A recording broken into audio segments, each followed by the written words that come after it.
concluded Park Chan-wook's Vengeance trilogy with Lady Vengeance, and I have to be honest, I didn't like this anywhere near as much as I expected to, and found myself mainly troubled by its intentional artificiality, especially in the first act, where it's not non-narrative, but the narrative is really jumpy, it's all over the place, and as much as I think that Lee Young-ae gives a phenomenal leading performance, I couldn't really get into the film until it settled down in its third act into more of the machinations of its revenge plot, as seen previously in Old Boy and Sympathy for Mr. Vengeance. But even then, I felt as though it was kind of just retreading the same points.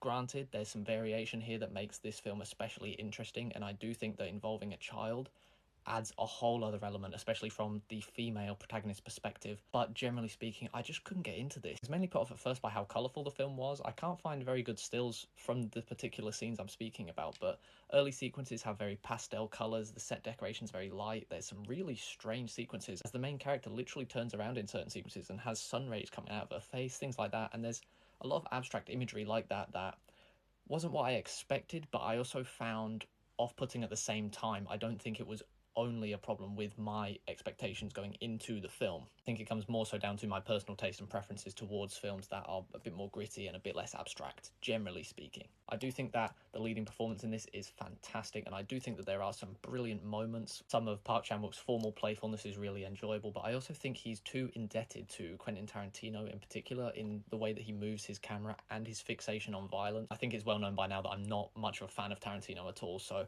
I also found that a little bit frustrating. I was a little bit upset to be disappointed by this film, but sometimes that's just how it goes. Lady Vengeance, it's interesting, it is well made, and I would recommend it to people to at least give a try, but it's just not for me ultimately.